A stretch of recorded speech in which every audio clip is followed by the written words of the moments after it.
You didn't crash the wedding, Claire. You just wandered into a life you were never meant to belong to. You're not the black sheep. You're the family's footnote. Always there, barely noticed, and easy to erase. That was what Ashley, my own sister, said to me at the wedding my entire family deliberately didn't invite me to. But what about you?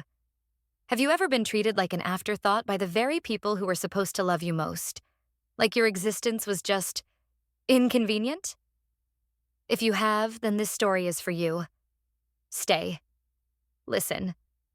It sat on the table like a smug reminder, as if the heavy cream-colored paper could whisper, "You don't belong here."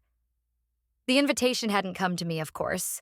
I found out through a LinkedIn post, a photo of Ashley with a diamond the size of a chickpea, and the caption, "Counting down to forever. Bennett wedding." Then came the forwarded message from Madison, an old classmate who worked at the same firm as the groom. It was polite, even cheerful. "Did you get the invite too? Can't wait to see you at the big day."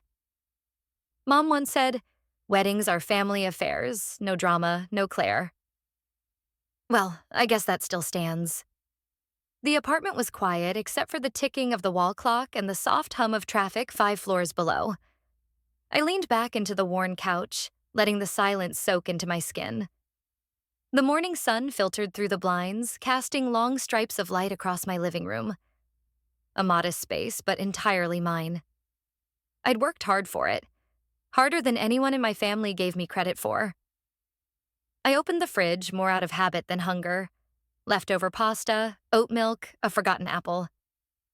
I closed it again and pressed my forehead against the cool steel. Was I really considering this? Showing up to a wedding I wasn't technically invited to? My phone buzzed. "Jade. Girl, I saw Ashley's post. Are you okay?" I stared at the message, my thumb hovering above the keyboard. "Me. Found out this morning. They didn't send me anything." "Jade, that's some next-level pettiness." I smiled faintly. Jade always knew how to cut through the fog. We'd met at Parsons, bonded over shared caffeine addictions and the mutual trauma of impossible design professors. Now we worked together in a boutique architecture firm that barely paid but always challenged us. A few seconds later, she called. "You better not sit this out," she said, her voice slicing through the fog in my head. "They clearly don't want me there." "If you don't come, they've won. Claire, you've rebuilt yourself from the ground up. You've got your own clients, your own name. Show up for you, not for them." I sighed. But what if it gets messy? Then smile and sip champagne. You're not there to make a scene. You're there because you have the right to be. That night, I pulled the old wedding dress code from memory. Ashley would never allow less than black tie. I ran my fingers along the edge of the navy blue silk dress I'd worn to a gala last year, checking for creases. It would work. Understated, elegant, unapologetic. I picked up my phone again and hesitated before tapping on Mom. It rang. Once, twice. Then her voice. "Claire, I heard about the wedding. Wanted to confirm if—" "Oh yes, Ashley's getting married. You probably saw the posts?" "Yes, but was there an invite?" A pause. Then the familiar chill. "It must have gotten lost. These things happen." No apology. No warmth. Just sterile distance. I thanked her and hung up, the dead weight of her words pressing against my chest. I walked into the bathroom and turned on the light. The mirror above the sink reflected someone I barely recognized, not because I'd changed, but because I'd spent so long being told I hadn't changed enough, that I wasn't enough. I reached up to fix a loose strand of hair, then stopped. Let them laugh. My heels echoed against marble as I stepped into the estate, alone, unwanted, and overdressed. The banquet hall was a study in curated old money, vaulted ceilings, gilded chandeliers, and a string quartet tucked discreetly into the corner, humming through something Bach-like. Gold-tipped leaves swirled beyond the stained glass windows, the last remnants of October clinging to the branches outside. Everyone inside wore black or navy, speaking in careful tones, sipping expensive wine like it was holy water. I walked in slowly, each step drawing glances that flicked over me and away again like I was static on a perfect screen. Ashley once said, "A woman's value is who walks beside her." Claire whispered back, "Let's test that." I adjusted the strap on my dress, suddenly aware of how low the back dipped, how daring the neckline seemed among the pearls and tailored blazers. My name wasn't on the seating chart, but I knew the family well enough to predict their habits. They always hovered near the food or power, and I intended to move through both. A sharp voice pierced through the hush. "Claire?" Aunt Nadine. Burgundy lipstick, same floral perfume as always, something thick and powdered. Her gaze dropped instinctively to my empty left side. "Isn't anyone coming with you?" The question was sugar-coated in pity, but delivered with precision. I opened my mouth, ready to deflect with something vague, when I heard it. "Excuse me," came a voice behind me, masculine, confident. "Sorry I'm late. Traffic out of the city." A hand slipped effortlessly around my waist. I turned. He was tall, probably just over 6 feet, with dark hair swept back like he owned time. Sharp suit, calm eyes, a ghost of a smile. He leaned in as though we'd rehearsed this. "Go with it," he whispered. I blinked. I should have said something. "Who are you? What's going on?" But the scent of sandalwood and the practiced rhythm of his presence were strangely anchoring. I nodded once. Just enough. He extended a hand to Nadine. "Sebastian, Claire's date." The expression on her face, a complicated knot of curiosity and suspicion, made it worth it. "Ah," she said slowly, recovering. "Well, lovely to meet you." He guided me through the crowd, every movement smooth, like he'd done this 1,000 times before. I didn't say a word at first. Neither did he. Near the champagne bar, I finally whispered, "Who are you?" He handed me a glass, clinking it gently against his own. "Someone who thought you could use a wingman. Or a shield." I studied him, unsure whether to feel grateful, cautious, or intrigued. "You know my name," I said carefully. "I overheard it, when Nadine ambushed you." He smiled. "Seemed like you could use a +1. I tilted my head. "And what do you get out of this?" He sipped. "Maybe I like crashing pretentious family functions." He turned his attention back to the room.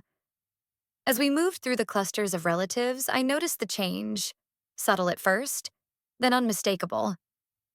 The stares were different now, less mocking, less, "Where's her man?" and more, "Who's that with her?" Even Uncle Robert nodded in passing. Aunt Geraldine actually smiled. Sebastian was graceful, deferential, always placing his hand lightly on my back, leaning in just enough when I spoke to look invested, amused. He'd been studying this room long before he entered it. I was sure of it now. "Claire," another cousin, Natalie, Nicole, waved us over. Her eyes sparkled with a sort of delighted cruelty. "So, how long have you two been dating?" I smiled without missing a beat. "Long enough to ruin your assumptions." By the time dessert was served, I was no longer the family embarrassment. I was the mystery. I stood near the candlelit railing overlooking the garden, where strings of fairy lights blinked like they were holding secrets. Plates clinked behind me, laughter rose in soft waves, and champagne glasses sparkled under the chandeliers. I had always hated this kind of reception. Too elegant, too choreographed. But tonight I wasn't invisible. I was a story no one had written yet. Mom used to say, "You should never be the center of attention." Claire is becoming the center of attention, not in the way they want. The change was almost comic. Cousin Melissa, who once mocked me for wearing thrift store shoes, now hung on my every word. Uncle Bernard, who hadn't acknowledged me since I left Columbia's pre-law track, suddenly remembered my birthday. Even my mother gave me a second glance at the dinner table as though trying to decode something she hadn't prepared for. And through it all, Sebastian stood beside me, unbothered by the formalities, as if he'd always belonged in these rooms. He moved with the ease of someone who danced with senators and slipped through marble corridors without needing directions. But more than that, he didn't flinch around my family. That, alone, was revolutionary.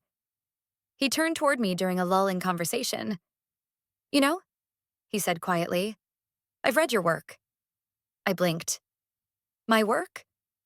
"Your design portfolio. The Riverside Youth Center renovation. The skylight that mimics tidal movement?" He smiled. "That was clever." I stared. No one in my family had ever asked me what I actually did. They just assumed I was playing architecture like a child stacking toy blocks. "How did you—" "Let's just say I researched thoroughly before crashing a wedding." I laughed, softly but genuinely. For a moment, I forgot we were pretending, and that was dangerous. Across the room, I spotted Ashley. Her eyes weren't smiling. She was watching with clinical precision, the way she used to size up her debate opponents in high school. She approached slowly, letting the crowd part for her like a knife through silk. "Claire," she said, perfectly cordial. "Can we talk?" Sebastian offered me a glance, a question, but I nodded. "I'll be right back." Ashley led me toward a side hallway, quiet and dim, lined with faded portraits of ancestors neither of us could name. "Who is he really?" she asked flatly. I tilted my head. "You mean Sebastian? You don't just show up with someone like that without warning. Where did you meet him?" I held her gaze. "I think you should care more about the person you're marrying." Her eyes narrowed. "So he's fake." I didn't flinch. "He's here. That's what matters." She exhaled, clearly unsatisfied. "You know what Mom always said. Temporary beauty fades faster than real shame." I smiled sweetly. "Then I must be immortal." I returned to the reception, but something shifted. I began watching Sebastian more closely, how his hand lingered when he touched my back, how his eyes scanned the room before settling on me. I told myself it was all part of the performance, but the air between us was too thick to be entirely fictional. Maybe it was the champagne. Maybe it was the years of silence from everyone around me. But something warm and terrifying unfurled in my chest. The reckless hope that he wasn't pretending. He turned to me, brows raised. "You okay?" I nodded too quickly. "Yeah, just thinking." As the final course was cleared, Ashley passed behind us, her perfume wafting like an afterthought. She didn't stop this time. Just leaned in and whispered, cool as frost, "Let's see how long your fairy tale lasts." The music swelled just as Ashley leaned in and whispered, "You're not fooling anyone." I had just stepped into the lounge, hoping for a breath of air and maybe 2 minutes without forced smiles or judgmental stares. But Ashley moved like a shadow, graceful, silent, venomous. She followed with a flute of champagne and that polished smile of hers, the kind that always felt sharpened. Ashley once said, "Claire only knows how to hide behind cheap drama."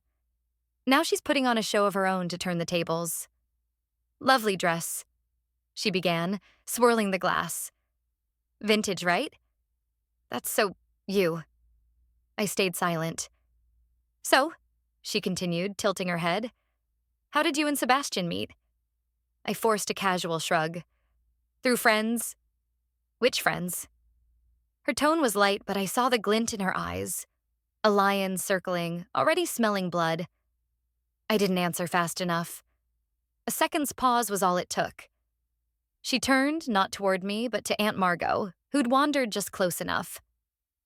"Isn't Sebastian from Boston?" Ashley asked, voice pitched just high enough to carry. "Didn't he work with someone you knew there?" Aunt Margot perked up. "Oh, possibly. Or was it someone in real estate? I could have sworn." And just like that, it began. Murmurs spread like spilled wine. Conversations twisted. Someone near the bar chuckled. "Maybe he's an actor. Hired for the night." I stood frozen, every breath growing heavier. Ashley stepped back with a smile so sweet it could rot teeth. "Just curious, Claire. You never really were the type to keep secrets. Well, Sebastian remained across the room, watching. Still, alert, waiting. My skin prickled with heat. The air thickened. Someone whispered, "She brought a fake date?" Another, "Desperate poor thing." My chest burned. My vision blurred, not from tears, but fury. I stood. The lounge quieted by degrees as conversations stalled, glasses lowered, heads turned. "You want the truth?" I said. Not loudly, but clearly enough to cut through the murmur. Eyes fixed on me. Ashley tilted her head in mock interest. "He's not my boyfriend." "There." I said it. A hush fell like snowfall. "But what you're really asking," I continued, "is whether I deserve to be respected without a man by my side." I looked around. From cousin to uncle to mother to stranger. You think I needed to bring someone to matter? You think I had to prove I'm not a failure? That if I stand alone, I must be less? My voice trembled for only a second, then steadied. I've spent years building something real. A life, a name. And tonight I walked in here not to pretend, but to reclaim the dignity you tried to take. A beat. 2. Then, a hand touched my shoulder. Sebastian. Calm. Certain. His voice like gravel under silk. Then allow me to say, she deserves a whole lot more. People congratulated me for being brave, but all I felt was naked. The ride back to New Haven was silent at first. Sebastian drove with one hand on the wheel, eyes fixed on the road ahead, the glow of the dashboard lighting his face in amber. I leaned against the window, watching the moon cut through the mist. My chest still throbbed with adrenaline, but underneath it, a strange hollowness had settled, like a room emptied too fast after a party. Everyone had seen it, heard it, my voice cracking but clear, calling out their double standards, their hypocrisy. And yet, the moment after, the applause, the sidelong nods, the stiff smiles of well done, felt like pity disguised as praise. I recalled what Jade once said. There are times when you win, but you still feel like you've lost something. Sebastian finally spoke, his voice soft. "You didn't have to do that. Not for them." "I didn't," I replied. "But I had to do it for me." He nodded once. Then, after a pause, said, "Years ago, I told the truth about someone I cared about. A woman in my company. She was harassed by a partner on a merger deal. I didn't stay quiet. HR buried it, so I went public." I turned to him, eyebrows raised. "Lost the account, lost my job," he added. "She relocated across the country. The media made it a circus. My name still gets flagged in half the industry." "Why did you tell me that?" I asked. "Because I know what it feels like to be right and ruined at the same time." We didn't say much more after that. He dropped me at my apartment. No invitation to come up. Just a quiet, "Take care, Claire." And then he drove off into the dark. The next morning, Jade met me at a cafe off Chapel Street. Same table as always, same chipped mug that only she liked. She ordered black coffee, no sugar. I barely touched my latte. "I saw the clips," she said. "Half the wedding guests are already leaking it on social media." "Of course they are." "You okay?" "No." "Good." I looked at her, confused. Jade sipped her coffee. "If you were okay right after something like that, I'd worry. But here's the thing, Claire. You did it. You pulled the damn pin on a grenade and stood still." I half smiled. Felt more like standing naked in a snowstorm. "That, too." She reached into her tote bag and pulled out a tablet, slid it across the table. "Also, you remember Sebastian's full name?" "Sebastian Reed." She tapped the screen. I did a little digging. He's the guy from the Elmhurst case. Defended a junior analyst named Mallory Cho. The case was sealed, but not before it hit the press. I blinked. So, he wasn't just playing hero last night.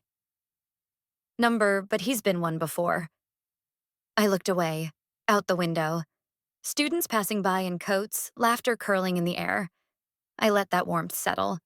Slowly, gently.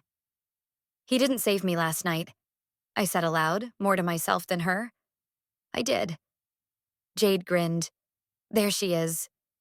Back home, I changed into pajamas, poured myself a glass of red wine, and opened my phone. One text. Just one. To Ashley. Next time you whisper, make sure the whole room doesn't hear it. ChatGPT Jan Noi. Mot tuan sao. The cam on qua Sophie Jan Jen. Hong juoch ki ten boy bat ki ai kach. Trongia jing. It sat in my mailbox like a final, passive-aggressive punctuation mark. The cream envelope bore embossed roses, classic Fairfield, and inside, Sophie's neat handwriting thanked me for attending, for your grace and presence, whatever that meant. No mention of Ashley, no note from Mom. Just Sophie, doing her best to walk a tightrope made of eggshells. I set the card on the counter, stared at it for a long moment, then pushed it aside like an empty glass. The apartment was quiet, but not lonely. Autumn had rolled in fully now, and my windows caught the gold of the leaves, turning my space into something warm, almost cinematic. I made myself a cup of tea, jasmine and mint, and sat by the window with my laptop. It was time. I opened the folder labeled Bennett Interiors, archived, deleted it, then uploaded a fresh portfolio under my name. Claire Bennett Studio. No more ghosting behind the family name. No more playing small to stay invisible. That portfolio carried the homes I had designed, the storefronts I had poured into, and the spaces that bore my prints. Not Ashley's, not my father's investment properties, not anyone else's legacy. Just mine. An email pinged, then a text. From Sebastian. Coffee? No tuxedos, no drama. I didn't answer right away. I let it sit. Let it breathe. We met at a small cafe near Worcester Square. The kind of place with old wood floors and syrup that comes in glass pitchers. I wore jeans and a navy sweater. No makeup. He looked relaxed. Slacks, a soft coat, that same amused expression in his eyes. Thanks for coming, he said, sliding into the booth across from me. I owed you coffee, I replied, then tilted my head. Though I'm not sure what for. He smiled. For letting me walk beside you, even if it was fake. Was it? His smile faded a little. It started that way. But if I learned anything from you, it's that sometimes pretending can reveal more truth than silence ever could. The waitress came and went. Coffee arrived. For a while, we just sipped, watching the world blur past the window. I've been thinking a lot, I said, about how I walked into that estate, overdressed, unwanted, terrified. And next time I walk into a room alone, it won't be because I was left out. It'll be because I chose to. He leaned forward, resting his elbows on the table. So, still want a +1 next time? I met his eyes, steady. Only if we skip the wedding. He laughed, genuine and warm, and in that moment I felt the last string tying me to who I had been. Snap. I didn't return to my family. I didn't forgive or forget. I rewrote the ending. On my terms. The applause faded long before I left the estate, but the echo of that night stayed with me. Not because of what they said, or didn't say, but because of what I finally said for myself. For the first time in years, I didn't shrink under the weight of their stares. I didn't apologize for showing up, overdressed, alone, uninvited. I didn't pretend that their silence hadn't cut me before. I just stopped pretending. For so long, I thought silence was strength, that swallowing my feelings, my pride, my truth, that was the cost of being tolerated. I tried to be the quiet daughter, the invisible sister, the one who wouldn't make waves. But I drowned anyway. Not in noise, in neglect. So that night, when Ashley cornered me with her rehearsed smile and sharpened words, I almost fell back into that old pattern. Almost. But something, maybe Sebastian's hand on my shoulder, maybe just the sound of my own pulse, reminded me that I'd survived worse than gossip. I'd survived erasure. And I'd had enough. I told them the truth. Not just about Sebastian, but about myself. That I didn't come there to be saved or pitied or redeemed. I came because I was tired of letting them write my story in pencil. Soft, erasable, forgettable. I came to rewrite it in ink. They didn't clap. Of course not. They stared. But I'd already learned. Sometimes silence means fear. Not mine. Theirs. The next morning, I didn't wait for an apology. I didn't expect one. I brewed my tea, opened my windows, and sent off the design portfolio that carried my real name, my real work, and not a trace of their approval.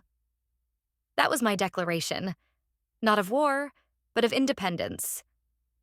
When Sebastian asked to meet again, he didn't bring flowers or promises. Just coffee. And honesty.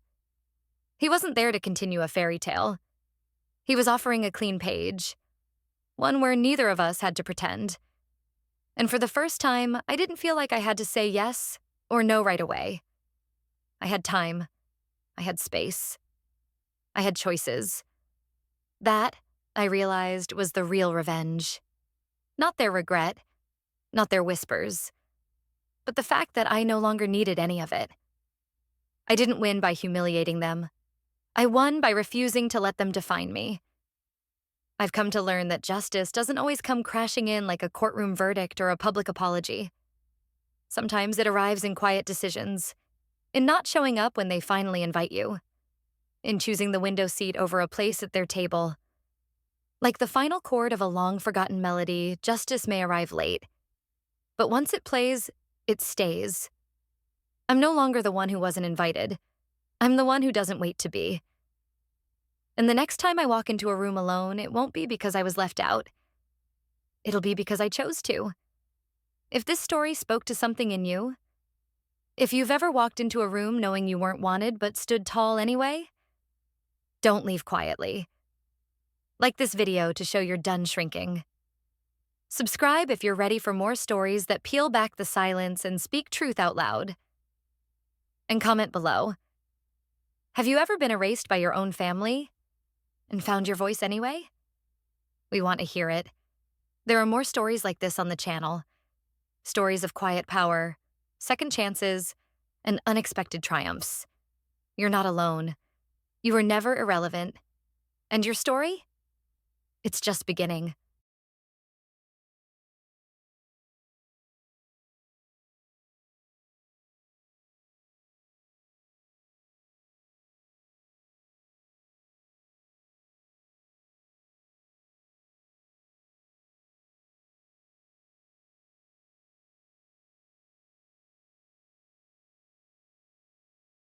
You always mistook silence for support, Alice.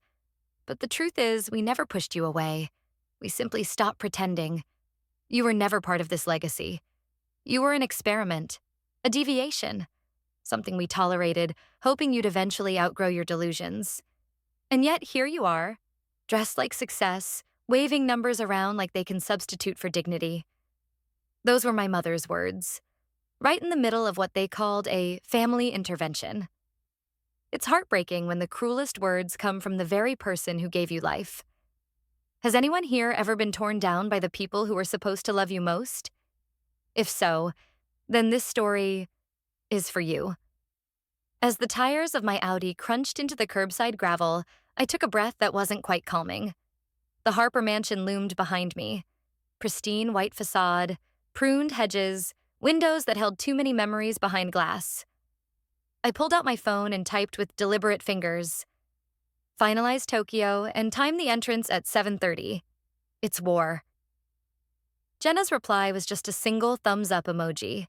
She understood. She always did. I stepped out, heels clicking softly against the sidewalk, each one echoing like a countdown. My navy Zara suit hugged my frame. Deliberate, minimalist, and completely out of sync with what they'd expect. I reached the grand oak doors at exactly 6:59 p.m. They were already waiting, like a jury. The living room had been rearranged.